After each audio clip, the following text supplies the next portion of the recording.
नमस्कार, न्यूज 18 आप देख रहे हैं। मैं हूं आपके साथ में अमनदीप। खबरों की शुरुआत करते हैं। सबसे पहले बात करेंगे होली को लेकर हो रही सियासत पर।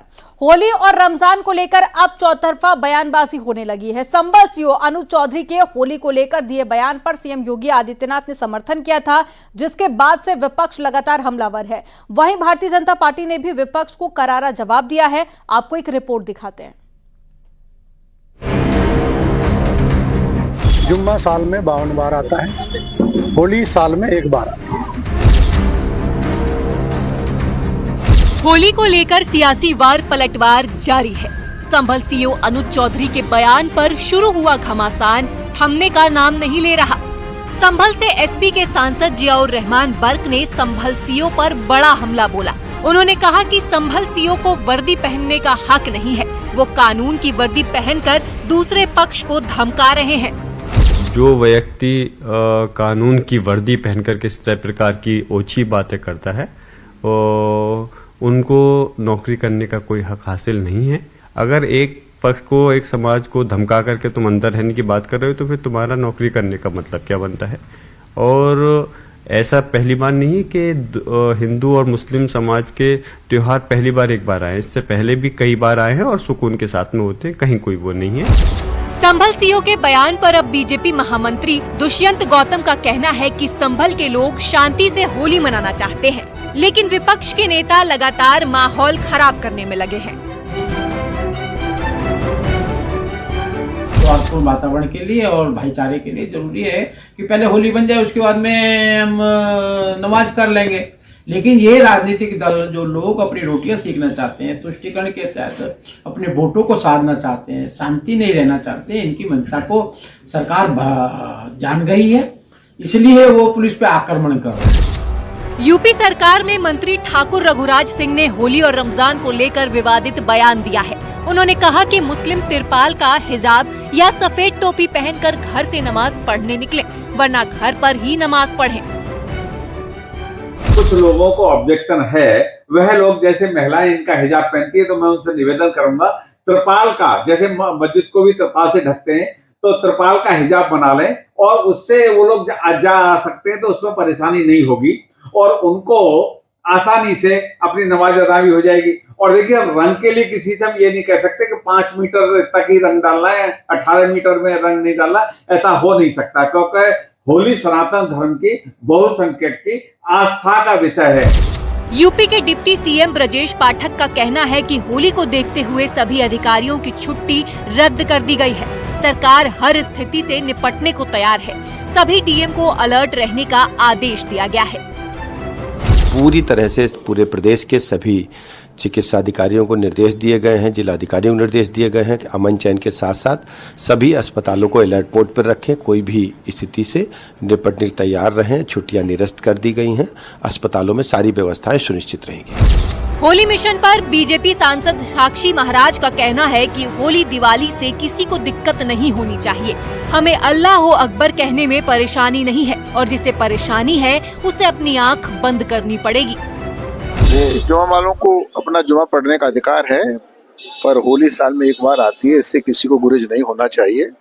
राज्य मंत्री ने क्या कहा उसके विषय में टिप्पणी नहीं करना चाहता, लेकिन मैं अल्लाह अकबर कहने में कोई परेशानी नहीं है। तो हमारे चाहे रामनवमी हो, चाहे होली हो, चाहे दिवाली हो, इसमें किसी को परेशानी नहीं होनी चाहिए और जिसे परेशानी होती है उसे अपनी आंख बंद करनी पड़ेगी। 52 जुम्मा और एक होली का नारा यूपी के संभल से ही निकला है। संभल के सीओ अनूप चौधरी ने सबसे पहले ये बयान दिया था, जिसका समर्थन खुद सीएम योगी ने किया था, जिसके बाद यूपी का सियासी तापमान गर्मा गया है। वहीं विपक्ष का न सिर्फ सीएम योगी बल्कि अनूप चौधरी पर पलटवार जारी है। न्यूज 18 के लिए bureau report.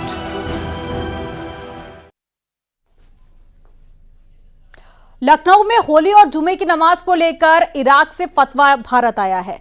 Ayatollah Syed Sistani ने कहा है कि होली पर जुमे की नमाज के बजाय दोपहर 2 बजे के बाद में खुतबे के साथ में नमाज अदा करें। शिया चांद कमेटी के अध्यक्ष मौलाना सैफ अब्बास नकवी ने बताया कि शिया समुदाय के सर्वोच्च धार्मिक गुरु अयातुल्लाह सैयद सिस्तानी से राय मांगी गई थी। आपको बता दें कि 14 मार्च को होली मनाई जाएगी और उसी दिन जुमे की नमाज भी पढ़ाई जानी है, जिसे लेकर विवाद जारी है। कहा है कि जहाँ पर ऐसे मामलात हैं, रंग वगैरह खेला जाता है, वहाँ पर 2 बजे के बाद नमाज जुमा का क़याम किया जा सकता है। 2 बजे दिन में नमाज जुमा का क़याम किया जा सकता है। और जहाँ पर इस तरीके के मसाइल नहीं है, यानी रंग वगैरह नहीं हो रहा है और पॉसिबल हो, तो वहाँ पर वही अपनी टाइमिंग जो 12 बजे ज़वाल का वक्त है, उस वक्त नमाज जुमा मुनक्किद होगी। मुरादाबाद में होली के मद्देनजर जुमे की नमाज का वक्त बदल दिया गया है, जिसे लेकर वीडियो जारी किया गया है और इमाम सैयद मासूम अली आजाद ने वीडियो जारी कर लोगों को जानकारी दी है। जामा मस्जिद में दोपहर 2:30 बजे जुमे की नमाज पढ़ी जाएगी। आपको बता दें कि पहले 1 बजे नमाज अदा कराई जाती थी। कोतवाली मुगलपुरा इलाके में जामा मस्जिद मौजूद है। होली और नमाज जुमे के मुताबिक टाइम की कोई आगे बढ़ाया गया है। वजह इसकी यह है, रमज़ान शरीफ पर जुमा है, इसमें ज़्यादा से ज़्यादा लोग नमाजी होते हैं, हर मस्जिद भर जाती हैं, लिहाजा इस वजह से टाइम बढ़ा गया है ताकि होली का जुलूस भी निकल जाए, हमारी नमाज भी हो जाए, आपस में कोई एक दूसरे का टकराव ना हो। देवबंदी उलेमा मौलाना कारी इसहाक गौरा ने बताया कि दारुल उलूम देवबंद ने मुसलमानों से होली के दिन संयम और अमन बनाए रखने की अपील की है। दारुल उलूम देवबंद ने भी तमाम मुसलमानों से अपील की है कि होली वाले दिन जुमे की नमाज महल्ले की मस्जिद में अदा करें और बिना जरूरत घर से बाहर निकलने से बचें। दारुल उलूम देवबंद ने यह भी अपील की है कि हमारे हिंदुस्तान की जो एक पहचान है, जो एकता की पहचान है, उसको कायम रखें।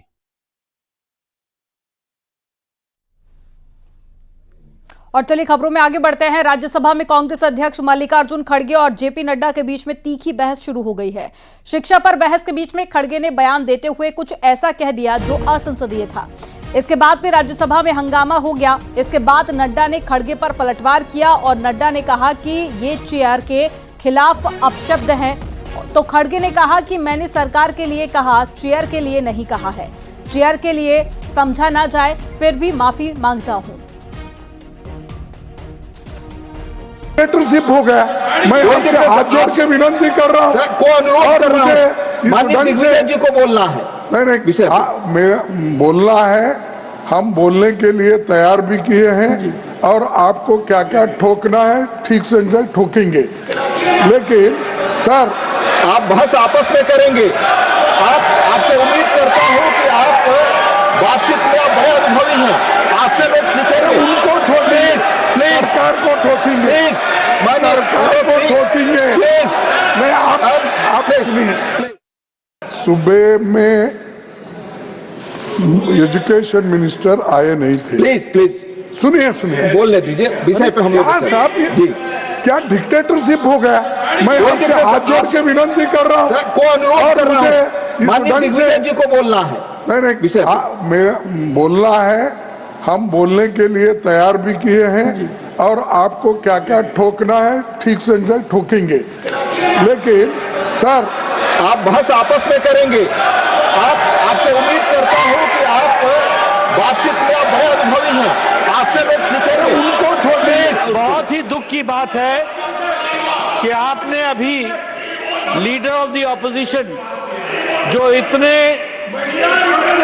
तजुर्बेकार, लंबे समय तक जिन्होंने संसदीय कार्य के रूप में प्रदेश में भी और पार्लियामेंट में भी, लोकसभा में भी और राज्यसभा में जिन्होंने नेतृत्व भी किया और सदस्य के रूप में भी काम किया, अभी जो उन्होंने भाषा का उपयोग किया और चेयर पर स्पर्शन किया है, यह अति निंदनीय है, अति निंदनीय है। This is condemnable, this is to be condemned by one and all, including the LOP. He should condemn and he should apologize. जो शब्द का उपयोग किया है चेयर के प्रति, जो the word and the language used against the chair, it is unpardonable. Sir, मैं माफी चाहता हूं। मैं कभी आपके लिए नहीं बोला, मैं सरकार के पॉलिसी को हम ठोकेंगे ये कहा। माफ करना, अगर आपको मेरे बातों से अगर ठोस लगी है तो मैं आपसे माफी मांगता हूं, मैं सरकार से नहीं। अरे सुनो, बार बार क्या पुकार दे सर। मेरे को ये कहना है कि इस देश के एक भाग को और एक भाग के जनता को अगर आप उनके स्वाभिमान को ठेस लगाने की बात करेंगे और आप ये कहेंगे कि अनकल्चर्ड, अनसिविलाइज्ड और वो मानव नहीं है, अगर ऐसा कहते हैं तो आप मंत्री से इस्तीफा लो। खड़गे ने आज जो कुछ सदन के अंदर कहा उस पर बीजेपी ने वार किया। बीजेपी के शहजाद पूनावाला ने कहा कि कांग्रेस हमेशा से संवैधानिक पदों का अपमान करती आई है। संवैधानिक पदों का अपमान यही बन चुकी है कांग्रेस पार्टी की असली पहचान। जिस प्रकार की शब्दावली मल्लिकार्जुन खड़गे जी, नेता प्रतिपक्ष राज्यसभा, ने चेयर के प्रति इस्तेमाल की राज्यसभा में, ये कांग्रेस की एंटाइटल्ड मानसिकता और अपने आप को परिवार तंत्र को संविधान तंत्र के ऊपर मानना, इस मानसिकता को दर्शाता। और ये कोई पहली बार नहीं है। राज्यसभा चेयर का मखौल उड़ाना, मजाक उड़ाना, उनको अपशब्द बोलना, उनके पोस्चर का मजाक राहुल गांधी ने उड़ाया था, वीडियोग्राफी की थी, उसकी पूरी मिमिक्री की। हमने देखा है कि पार्लियामेंट में किस प्रकार से नियम कानून को तोड़ने का काम कांग्रेस पार्टी करती है। हमने देखा है बाकी संवैधानिक संस्थाओं के प्रति भी कांग्रेस का कितना घृणास्पद एक व्यवहार है, चाहे वो प्रेसिडेंट ऑफ इंडिया के प्रति हो, उनको किस प्रकार से शब्दावली से उनको ठेस पहुंचाई गई सोनिया गांधी जी द्वारा, राहुल गांधी जी द्वारा। हमने देखा है राष्ट्रपत्नी कह देते हैं, इवल मानसिकता का कह देते हैं, इलेक्शन कमीशन और जुडिशरी को तो आमूमन अटैक करते हैं। ये दिखाता है कांग्रेस कॉन्स्टिट्यूशन की बात करती है, संविधान की बात करती है, पर उसमें विश्वास नहीं। आरएसएस के सर कार्यवाह दत्तात्रेय होसबोले ने देश के नाम को लेकर बड़ा बयान दिया है। उन्होंने कहा है कि अब इंडिया नहीं भारत कहना होगा और इसे ठीक करना पड़ेगा। होसबोले ने कहा है कि अंग्रेजी में कॉन्स्टिट्यूशन ऑफ इंडिया और हिंदी में भारत का संविधान, अंग्रेजी में रिजर्व बैंक ऑफ इंडिया और हिंदी में भारत का रिजर्व बैंक, ऐसा क्यों सवाल उठना चाहिए। नाम भारत है तो भारत ही लिखना चाहिए।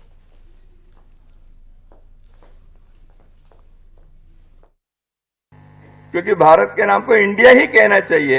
वो इंग्लिश में इंडिया है और भारतीय भाषा में भारत है। क्या ऐसे हो सकता है इस दुनिया में कहीं? कॉन्स्टिट्यूशन ऑफ इंडिया भारत का संविधान, रिजर्व बैंक ऑफ इंडिया भारतीय रिजर्व बैंक, हर जगह पर ऐसे क्यों करना पड़ रहा है? प्रश्न उठना चाहिए। इसको ठीक करना ही पड़ेगा ना। देश का नाम भारत है तो भारत ही कहो, और एक इंडिया और एक